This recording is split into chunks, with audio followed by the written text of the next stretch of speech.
The new 2012 Nissan GT-R, a giant leap forward, the promise fulfilled. 3 years of scrutinizing every aspect, every component of this astounding machine. The result? 530 horsepower, enhanced aerodynamics, a retuned suspension, and larger brakes. From the way air flows over and under the sheet metal, to the pattern and compound of the tires, and everything in between, the 2012 GT-R has been designed for one simple goal: to once again redefine what a supercar can be.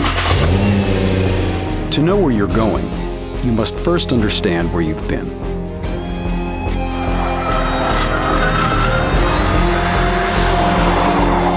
Seven minutes, 38.54 seconds. The news sent shockwaves around the world.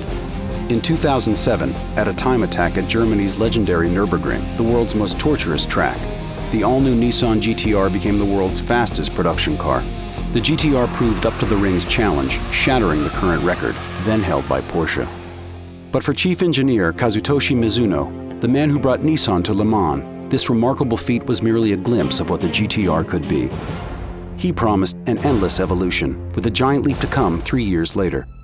Returning to Nürburgring over the next 2 years, the GT-R was already on the right path, shaving seconds off its previous record.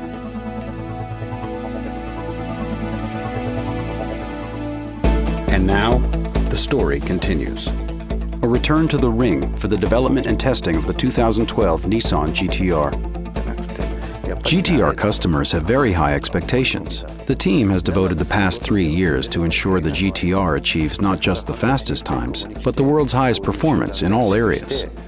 The GT-R that arrives in Germany shows extensive changes. Enhanced aerodynamics give the 2012 GT-R a fresh look.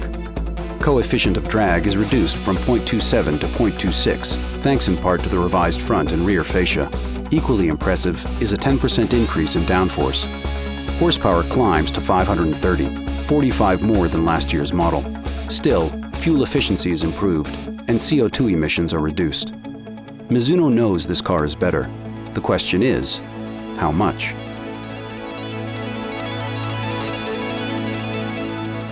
September 2010. Coming from all parts of the globe, the GT-R team converges on the Nürburgring.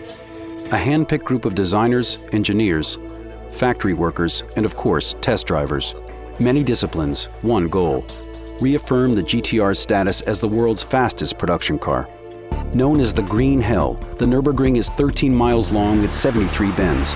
It challenges car and driver with stomach-dropping elevation changes, pulse-quickening blind corners, and hair-raising off-camber turns. It earns its infamy from sections like this steeply banked left-hand hairpin, aka the carousel. A test of braking, chassis rigidity, steering, response. Every dynamic system of the car must be up to the task, or your time is ruined. This is where enhancements to the new GT-R proved their worth. A new carbon fiber engine chassis brace that increases stiffness. Adjustments to shock tuning that improve ride quality and help keep the wheels firmly planted on the pavement. Larger front rotors that increase the already awesome braking power, and additional refinements to help reduce brake fade. New, lighter alloy wheels reduce unsprung weight for quicker reflexes. The team once again studied the tires exhaustively, completely redesigning the structure, the compound, and even the tread pattern.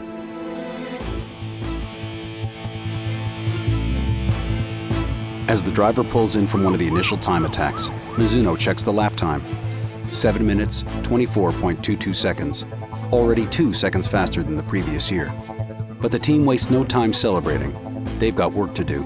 Gather the data, analyze it, tune, calibrate, refine.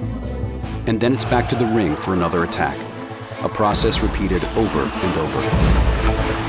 It's been a great experience to come here and every year see my lap time improve.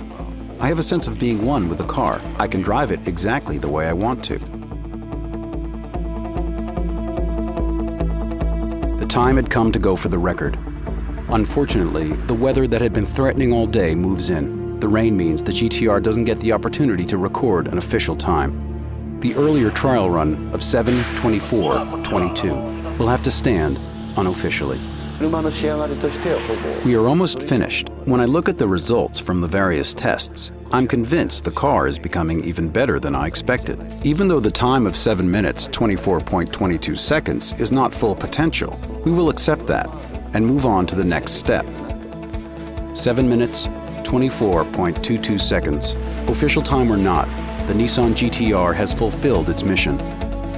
One thing is for sure, the car, the elite team, and the passion for being the best will return once again to the Nürburgring. It will be soon, and Nissan's supercar will be faster than ever before.